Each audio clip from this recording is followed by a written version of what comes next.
Yeah, okay. So good morning and welcome to the Dementia Knowledge Network's third session for Dementia Action Week 2021. I'd like to start by acknowledging the traditional owners of the land that I'm meeting on, and I guess most of you are as well, the Wurundjeri people of the Kulin Nation. I pay my respects to their elders, past, present and emerging. I won't introduce Elizabeth and myself again. I don't think we've got anyone new here today. Our theme today is younger onset dementia and what services can be accessed by people. So again, we're going to do this in a Q&A format, as that seems to be an informative way to do it. So Elizabeth, what makes younger onset dementia different from older onset dementia? Yeah, I think a lot of people have heard the term younger onset dementia, and essentially all it means is that it's any type of dementia diagnosed under the age of 65. So there's over 100 different types of dementia, and age is the defining factor, which is when the type is described as younger onset. I'm going to say that I'm under 65 and I've just been diagnosed with dementia by a geriatrician or through a hospital inpatient program. How and where do I go for extra support? What do I do now? Yeah, so that's a really good question. And Dementia Australia is often a really key entry point into services. So they offer education and information for all people living with different types of dementia, including younger onset dementia. So they offer a younger onset dementia specific hub online, and there are also a range of other providers who support people living with younger onset dementia through emotional support services, dementia education, support to maintain relationships and employment, and funded services to remain living at home independently. So the National Disability Insurance Scheme, or NDIS, is a program which provides funding for people with chronic disability, including younger onset dementia. And there is a process for referring to and seeking support from this service. Okay, thank you. A lot of people are diagnosed with young onset dementia because of the nature of being diagnosed under 65. They'd still be working and trying to support children or families. Can someone diagnosed with younger onset dementia maintain employment and an independent life? Yeah, look, they absolutely can. There are a whole lot of supports available with the intention of maintaining capabilities and independence. And we really do encourage people to access supports as soon as they feel ready. So some tips around maintaining employment might be to talk to your employer about your diagnosis. You might want to take someone with you to help explain your situation. Discuss the possibility of changing aspects of your job role that might make things easier for you to manage. So think about who else in your workplace might need to know about your diagnosis of younger onset dementia. You might also wish to familiarise yourself with relevant anti-discrimination legislation and also sick leave and disability entitlements. So planning for the future is really important, and that's why putting some supports in place can really help the situation. Yep. Just throwing in a question that we haven't talked about. Can people be let go from work because of a diagnosis of younger onset dementia? No, look, so that would fall under the anti-discrimination legislation. So employers are required to work with you to help sort of step down the associated job roles and I guess capabilities associated with what your requirements are in your position. So really it is their responsibility to help find alternative tasks and things like that you can manage. Oh, that's good to know. Elizabeth, how does somebody with a diagnosis of young onset dementia maintain their social connections? Yeah, so there are many services designed to provide either dementia-specific social groups during the day or general community groups. So often a person diagnosed with younger onset dementia or an older person living with dementia can access mainstream community programs or volunteer through different services. But you might need to disclose to mainstream programs what your needs are and whether or not that program or facility can accommodate your needs without a formal aid. So there's also online groups for people living with dementia, including younger onset dementia, through both formal services and informal services, such as social media platforms. That's good to know. And is there a typical trajectory for younger onset dementia as opposed to, you know, the more familiar Alzheimer's disease and older age dementia? Yeah, look, it's a good question, but the short answer is no. So because everybody's different, and age doesn't change the fact that dementia will impact each person differently.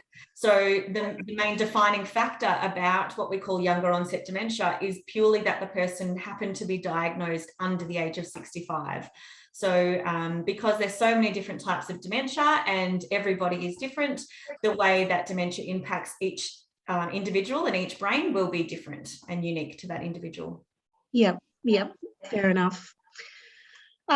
Elizabeth, you and I have worked collaboratively with one particular client that I can think of quite a few years ago now, and I think we mentioned this in a previous session. He was diagnosed very early, in his early 30s, which is very unusual to be diagnosed that early. And I just wondered if you and I could run through, I know he ended up having every service that there was available in the end, run through how that worked for him and his family. Yeah, I think this individual and the broader family, because obviously it does become a family sort of centered focus when you've got somebody, particularly someone so young with the diagnosis.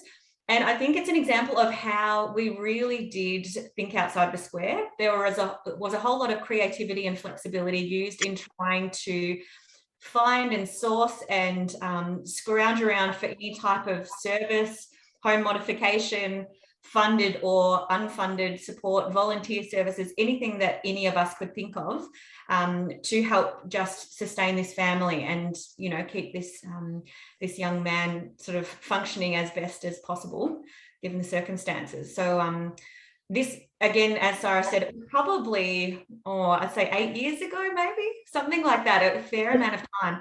And so, as we mentioned earlier in the week, people with younger onset dementia did fall under the aged care system then. And so this gentleman also did have a disability support package and somebody funding, essentially a case manager role funding that. And the family also had carer support services and then also a home care package equivalent, which was called an EACH package, extended aged care in the home, that was dementia specific. And so, Sarah, maybe you wanted to talk about the day respite program perspective of supporting. So we first met this young man. He and his mum actually turned up at the front door. They only lived around the corner and they'd Googled us. And they wanted to, I'm going to call him Paul. His mum wanted to offer Paul to us as a volunteer. He played the piano. He was a very musical young man. And at that stage, very talkative, very interesting, happy to entertain. So he used to come in once a day and play the piano for our social support groups here. As his dementia progressed, he would come up independently. He knew where we were, but he would start coming 3 or 4 times a day to ring the doorbell, come in, play the piano for us, get a biscuit, leave again. By the time he was no longer able to find his way here, he had support workers who were bringing him up on a regular basis. And can I just say, the other people in the social group, so all older people with dementia, were so accepting of this young man and stopped whatever activity they were doing as a group to allow him the space to do his juggling, play the piano, tell one joke and leave. Eventually, this young man, Paul, his dementia actually moved very quickly. And by the time 18 months to 2 years had gone past, he was accessing us specifically with the aid of a carer, a dedicated carer who would come with him.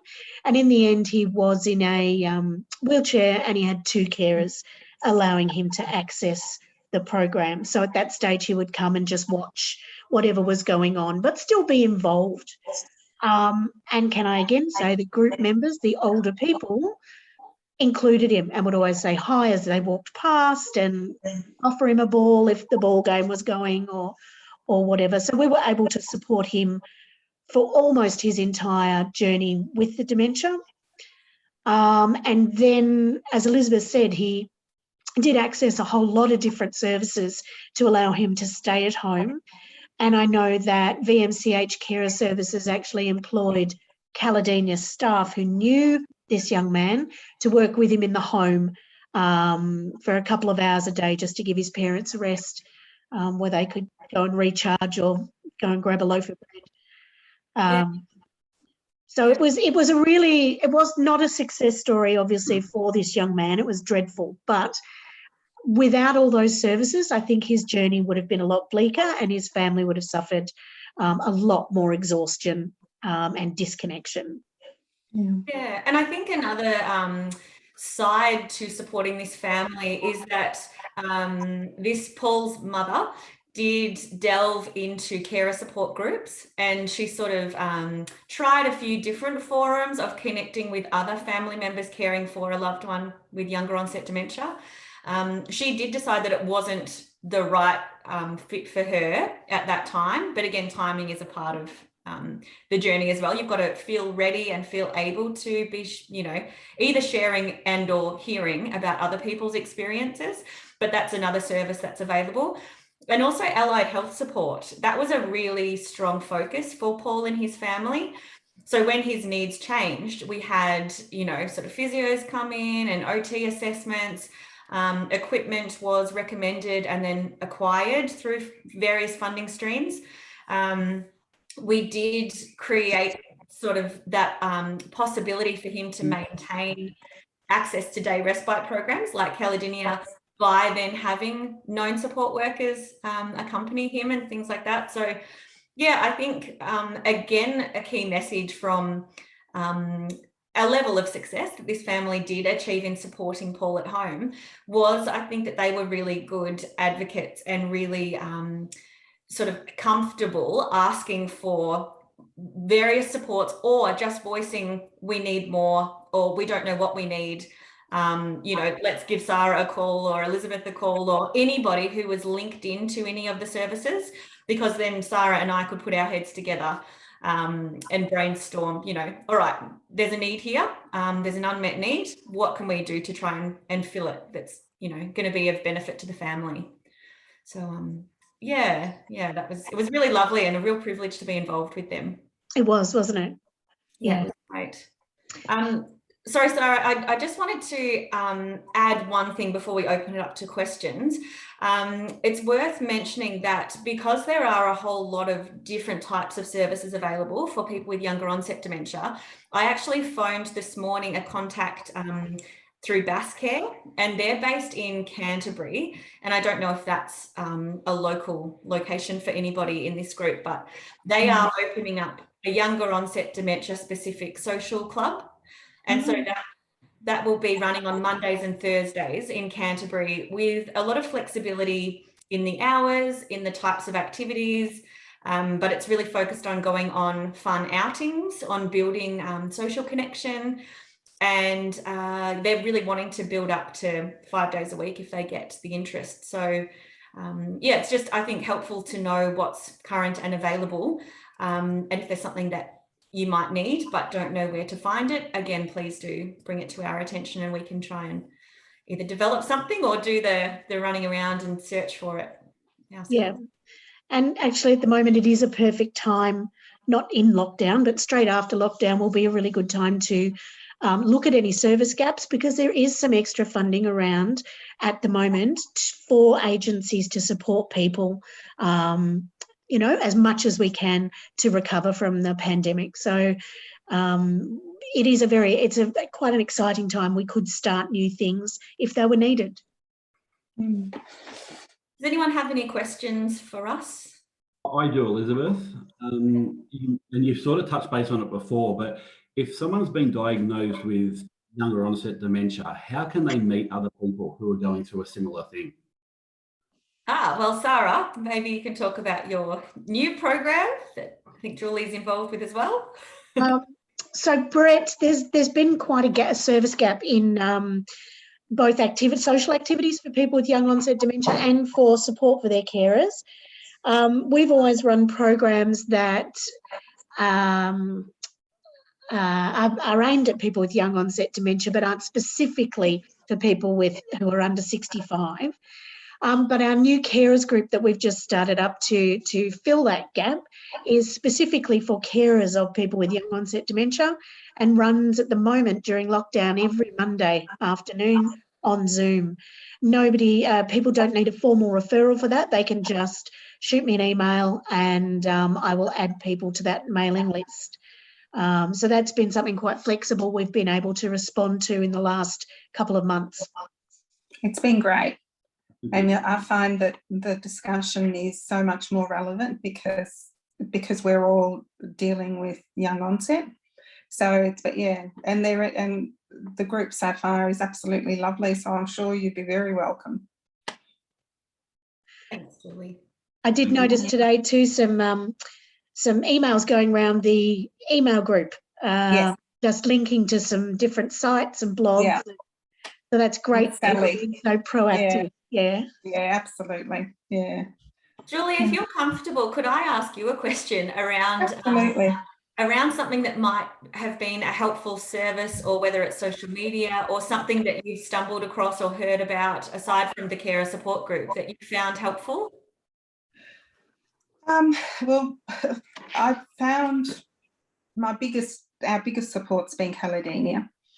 But then just slowly by talking to people, there's not a real specific thing, but things like Eastern volunteers that would come and pick Frank up, and take him to Caledonia and bring him home. That saved me about 2 hours of my free time. So it didn't leave me much in the day. So now that's been a really big thing. But we do find that, oh gosh, I don't know that there is any one specific thing, sorry. No, that's a great tip. Volunteer services are wonderful. Thank you. And not being afraid to, because I've always been really self-sufficient, and if anybody in the family needed help, I've got 4 brothers and parents passed away not that long ago, but I was the go-to person for everybody. So I found that really difficult to ask for help. So if I think the strongest thing that I would tell anybody is ask questions, ask for help, because I don't know, that's not my field of expertise. So ask as many questions of as many people, and that's how I found most of what we need. Thank you, and good on you, because I know it is difficult. Yeah. When I've been so self-sufficient, it's not an easy thing. No. But a really important message, I think. Sarah and I really try to project that as often as we can as well. We try to be non-threatening and as approachable as possible. We're not threatening. And we don't have all the answers, but we're happy to try and find them for you. So we're happy to support people. If I can ask for one thing, a while back, possibly 18 months or more, and Sarah knows this, I was going through a really difficult time not coping. And what I wanted was a few days to myself. And I looked around because, people will say, oh, respite. But because of the stage that my husband is at, there isn't anything out there for people like him. And I looked at quite a few, but I thought if I was to send him to a place like that where people were so much further down their journey, I'm sure it would be detrimental to him, and there's no way I could do it. And I would not be able to enjoy the time in respite. There's no way I could do that for him. So there's that I think is probably a huge hole. Yeah. No, thank you. And I agree with you. This is a topic Sarah and I talk about again quite often, and with our General Dementia Knowledge Network members. And this is something that I think we really do need to address. So it's the bringing together of the aged care system and the disability system, and trying to provide something in terms of residential respite that meets the needs of a person with younger onset dementia, that's not based within a facility of, you know, predominantly 85, 95-year-olds. Yes, and the like Frank is in the groups at Caledania too. He goes Thursdays and Fridays, but he can still have a conversation with everybody there. They can all communicate. They have a wonderful time. But if you put him, like I tried taking Frank, I won't name it. I tried taking Frank one day to this new thing, and there was nobody there he could talk to. And I thought I just took him there for one day, and I thought I can't do that to him. When he came out of there, he just looked drained. He looked almost like demoralised. And I thought, no. I said, no. I said, no. I said, you're not going back there. So that, oh my God, that would be amazing if that was available. Yeah, thanks, Julie. And we'll definitely keep that as a standing agenda point on our knowledge network meetings. But I think next week and the following week, Sarah and I do have some outside the box service options that we will talk about in these groups as well, that hopefully do provide a little bit more comfort or assurance that there are different services available, even though they might be a little bit hard to hear about or stumble upon. So thank you. Awesome. Thank you so much. Does anyone else have any questions, comments? No? Okay. Well, thank you very much for coming along. I think we've nearly filled the whole half hour. So no, it was lovely to have a chat about younger onset dementia. This is an area that both Sarah and I are quite passionate about, and we have, as we said, worked with families like Paul's family. So we know how complex and individual, the journey can be. So we really do want to hear what the service gaps are and what the needs are. And I think I'm speaking on behalf of you as well, Sarah, but I think we're both pretty strong advocates for developing new programs and trying to meet the needs in whatever way that we can. So thank you very much. Wonderful. Thank you very much.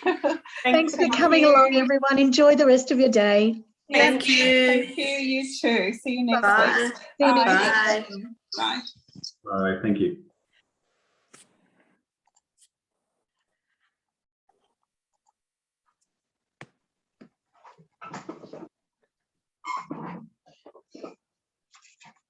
There we go. Okay. Are you going to stop the recording?